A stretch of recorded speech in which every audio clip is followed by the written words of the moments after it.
did. No, I didn't. I got one.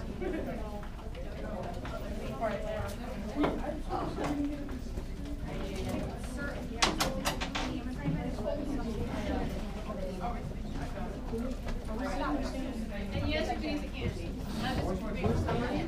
Yes.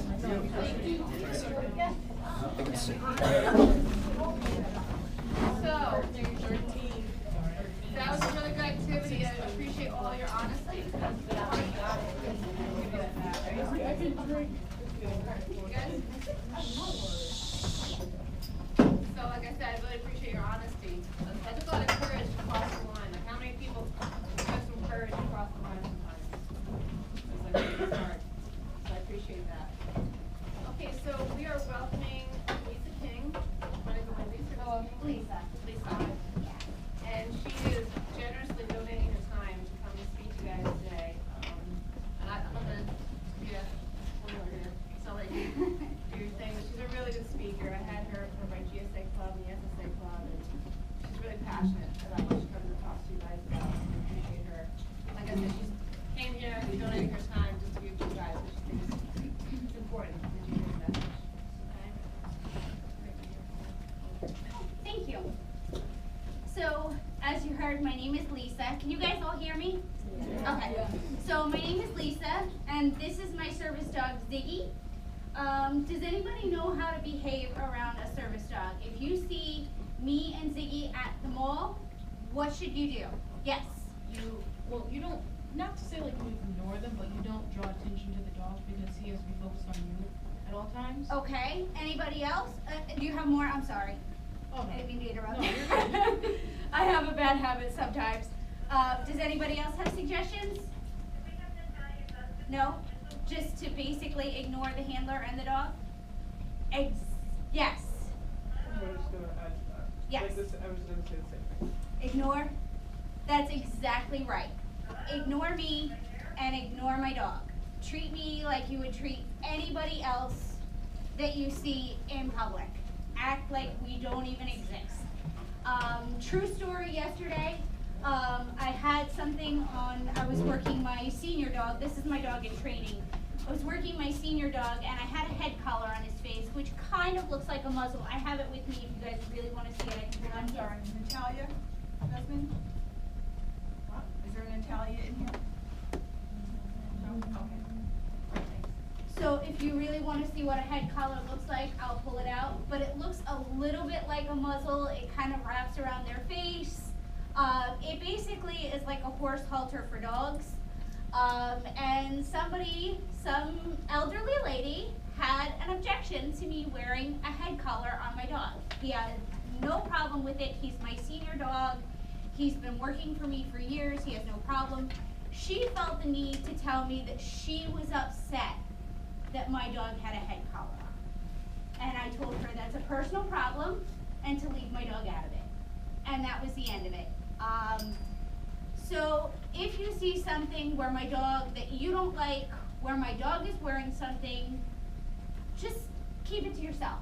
If my dog is clearly not hurt, if he's clearly not miserable, keep it to yourself, leave us alone. Ignore us like you would ignore everybody else at the mall.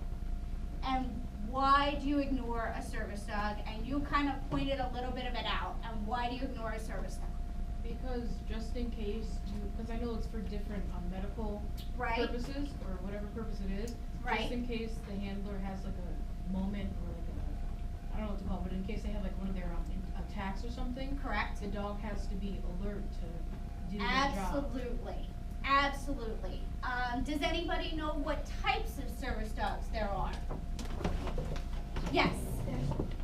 There's one for blind people. Absolutely. The guiding eyes dogs, then they help people cross the street safely. They help guide them around obstacles. They are the person's eyes. Yes. There's dogs for people with like epilepsy. Yes, seizure alert and seizure response dogs. Some dogs have a special ability to tell when their handler is going to have a seizure. Some dogs don't have that ability, but after their handler has the seizure, they can respond appropriately. They can stand over their handler. They can lay on their handler to protect their handler, things like that, yes. are hearing alert dogs that hear things like fire alarms, ringing telephones, crying babies. What other kinds of service dogs are there? Yes. That is technically not a service dog. Those are military working dogs. A service dog is a dog that is trained specifically, that is task trained to mitigate their handler's disability. But you're right, that's a military working dog. The dogs that go overseas and they sniff out the bombs. Those are military working dogs. That's a little bit different than a service dog, but you're close. What else? Does anybody else think of anything? Yes. Are there dogs for like people with like anxiety and like panic attacks or Yes. things like that? We're gonna get into that in a second. Anybody else? There's a new class of dogs coming out called autism service dogs. And they're predominantly paired with children, and they can either predict the meltdown or they can prevent the meltdown. There is a big separation in the service dog community as to whether they should be an anchor. If a child tries to bolt, whether the dog should anchor the child, because it can injure the dog. So there's a big separation of whether they should be an anchor or not. But they can predict or prevent meltdowns. They can minimize the meltdown that the child has, increasing the child's safety. There are allergen alert dogs. If somebody has a life-threatening allergy, say to peanuts, a dog can sniff out peanut oils and stop the handler from going where there's peanut oils and saving their lives, essentially. They would save the person's life. I have all this written down, so let me just make sure I have all of them.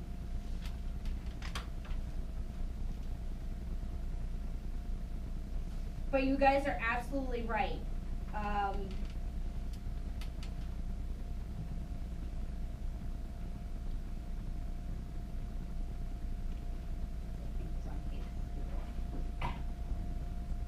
have a lot of notes.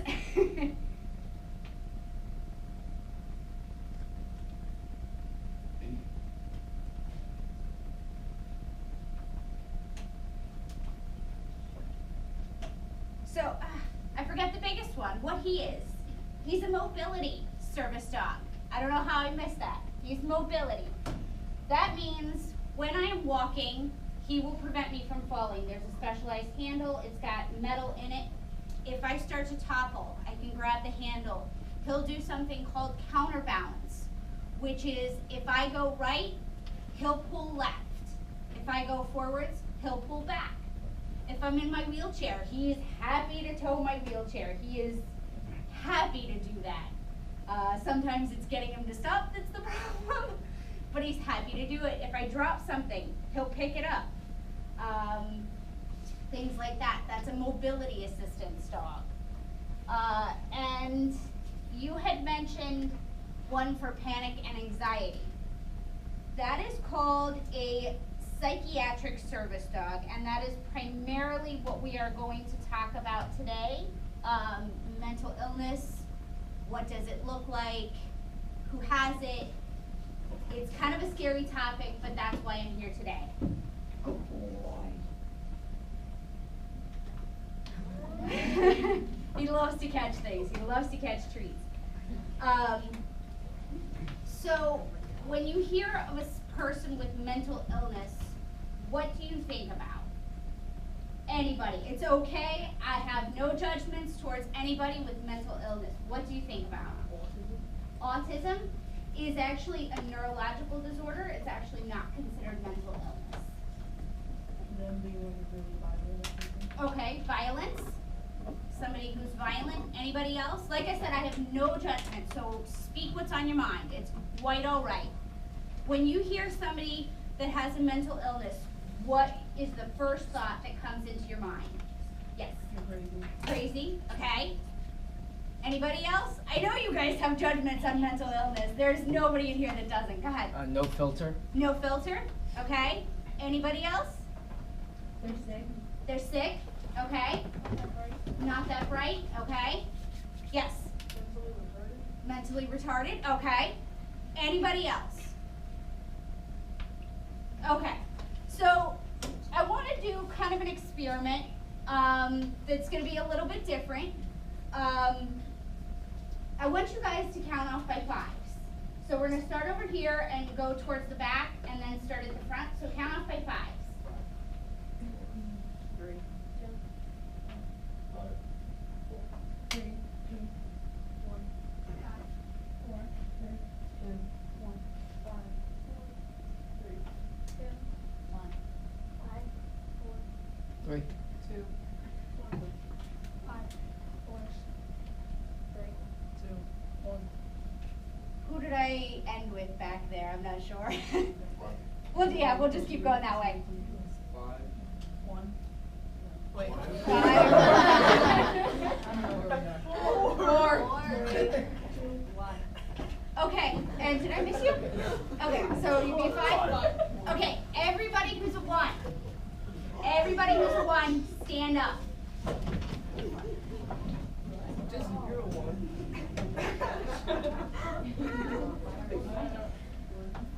Very carefully, take a look at the people who are standing. 1 in 5 teenagers under the age of 18 are going to be diagnosed with a mental illness. Everyone who is standing will be diagnosed with a mental illness statistically. Whether it's depression, whether it's anxiety, whether it's schizophrenia, whether it's a personality disorder, PTSD, any of those, statistically, you will be diagnosed with a mental illness. That's how common they are. Now, once you hit over 18, it is 1 in 4. 1 in 4 adults over the age of 18 are going to be diagnosed with a mental illness. Every time you go to Walmart, Target, the grocery store, you are looking at people with mental illness. You guys can sit down if you want. I just want you to see how common it is. It is not uncommon. It doesn't have to be scary. I pulled off the internet a couple of various mental illnesses just to see what you guys think of this. I pulled off some of the more common ones. I pulled off depression. What does someone with depression look like? Anybody? Yes? It looks sad. Sad. Okay? Doesn't take care of themselves. Doesn't take care of themselves. Lonely. Lonely? Any normal person. Any normal person. Okay. Anybody else? Quiet. Quiet? Tired. Tired? Anybody else? What does depression look like? Let me read the textbook definition of depression.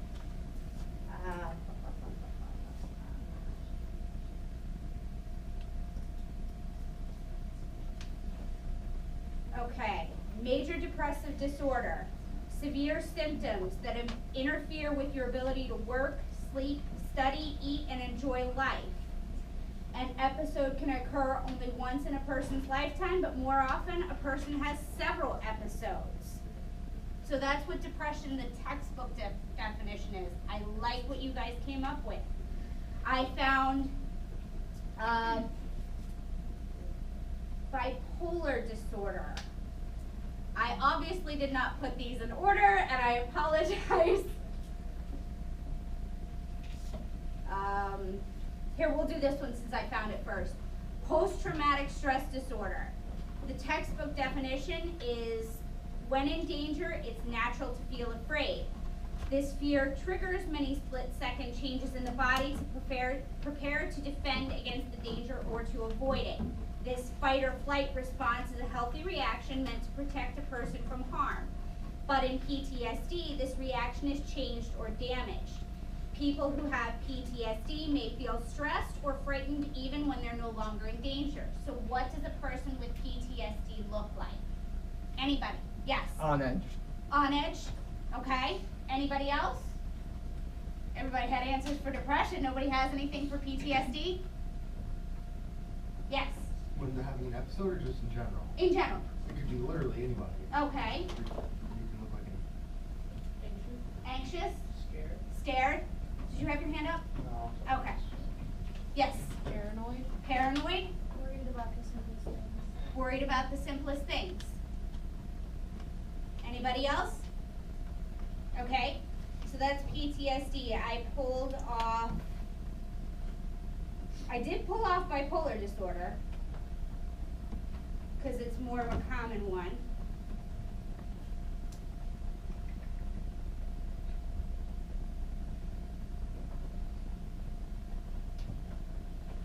Okay, I can't seem to find it, but I remember what the internet said.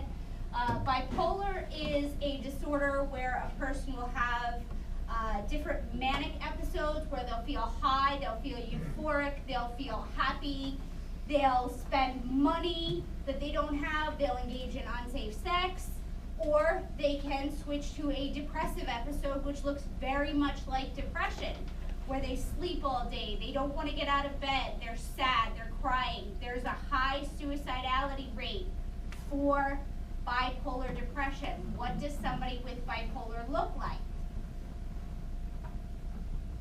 Anybody? Yes. Any normal person? Okay.